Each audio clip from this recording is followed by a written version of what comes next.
नाज़रीन, 11 फरवरी 2026 ईरान की तारीख का वो दिन जब एक मुल्क की सियासी तकदीर ही नहीं बदली बल्कि दुनिया की ताकत की सियासत को एक नया मोड़ मिला। 1979 की इस्लामी इनकलाब यानी इस्लामिक रेवोल्यूशन, जिसने मोहम्मद रजा शाह पहलवी की बादशाहत को खत्म किया और ईरान में एक बिल्कुल नया निजाम कायम किया।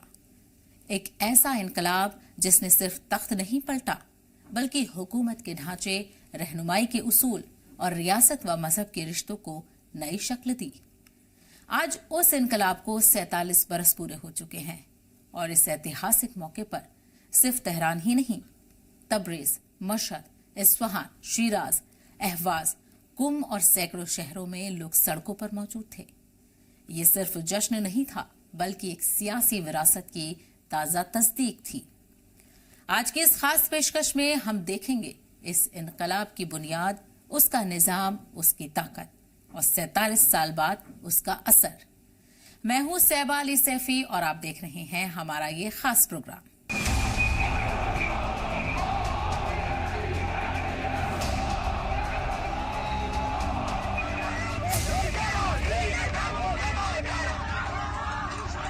उन्नीस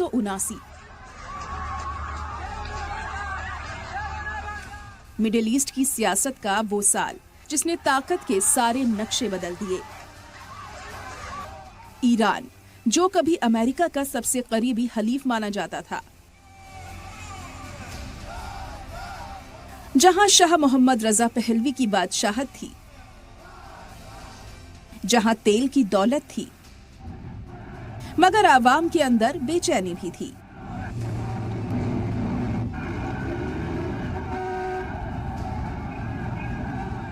महंगाई, बेरोजगारी, सियासी पाबंदियां और मगरबी असर के खिलाफ बढ़ती नाराजगी। इसी माहौल में एक नाम धीरे धीरे आवाम की जुबान पर आने लगा। अयातुल्लाह रूहुल्लाह खुमैनी।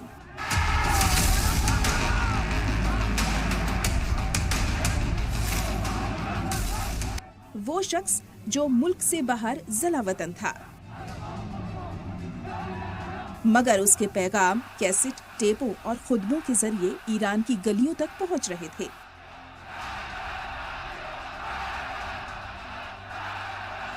मस्जिदों में, यूनिवर्सिटियों में और बाजारों में एक ही नारा सुनाई देने लगा, इनकलाब।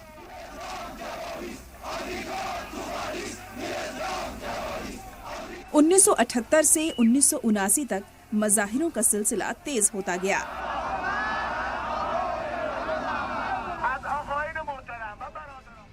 लाखों लोग सड़कों पर उतर आए और आखिरकार 11 फरवरी 1979 को शाह का निजाम गिर गया और दुनिया ने देखा एक ऐसा इनकलाब जो न पूरी तरह मजहबी था, न पूरी तरह सियासी।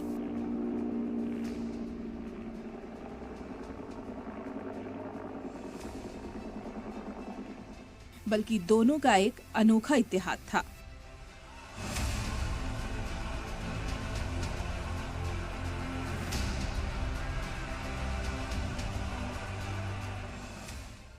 हर इनकलाब सिर्फ नारों से पैदा नहीं होता, उसके पीछे एक मुकम्मल सोच होती है। 1979 की इस्लामी क्रांति भी सिर्फ एक हुकूमत को हटाने का नाम नहीं थी। ये एक ऐसे निजाम का ख्वाब था जहां सियासत की रहनुमाई इस्लामी उसूलों की वजह से, जहां आखिरी फैसले ताकतवर शख्सियत नहीं बल्कि एक मजहबी क़यादत के जरिए तय हों। और इसी सोच से जन्म हुआ इस्लामी जमहूरिया ईरान का, एक ऐसा मॉडल जो दुनिया की रिवायती जमहूरियत से अलग था।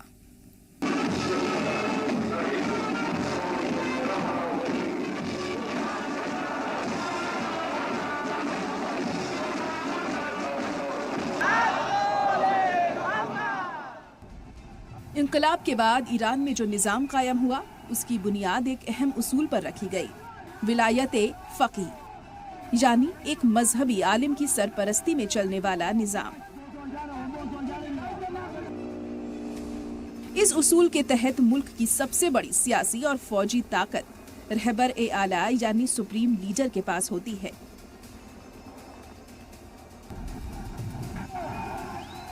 सबसे पहले ये जिम्मेदारी संभाली अयातुल्ला खुमैनी ने और उनके बाद अयातुल्ला अली खामेनी आज तक इस ओहदे पर कायम हैं। इस निजाम में राष्ट्रपति भी है, पार्लियामेंट भी है, चुनाव भी होते हैं, मगर आखिरी इख्तियार हमेशा रहबर के पास ही रहता है। ईरान के हामियों के मुताबिक यही वो निजाम है जिसने मुल्क को बाहरी दबावों के सामने झुकने से बचाया और 47 साल से ज्यादा वक्त तक इंकलाब की रूह को जिंदा रखा।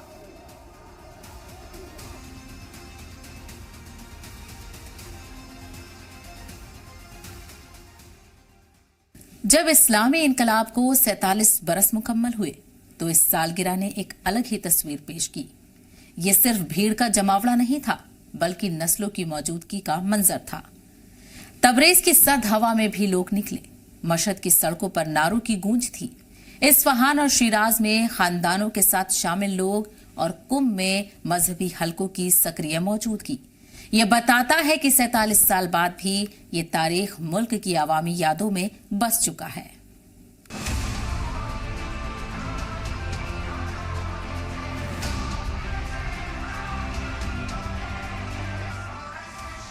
तेहरान की चौड़ी सड़कों से लेकर छोटे कस्बों की तंग गलियों तक हर जगह एक ही रंग दिखाई दिया, सब्ज, सफेद और सुर्ख।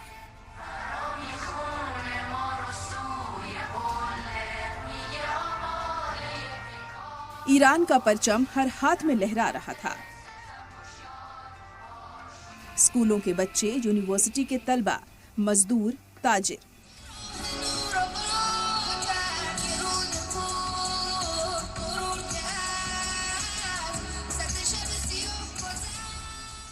और खानदानों के साथ निकलते आम लोग, सब एक ही सैलाब की तरह सड़कों पर मौजूद थे।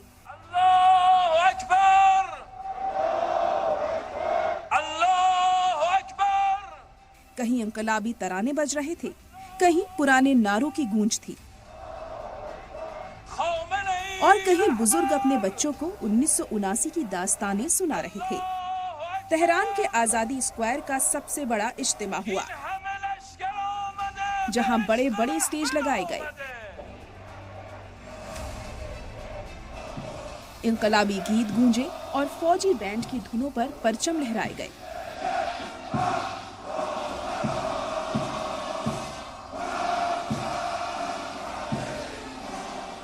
इस मौके पर रहबर-ए-आला की तस्वीरें, इमाम खुमैनी के पोस्टर और मुकावमत के नारों से सजी तख्तियां हर तरफ दिखाई दी।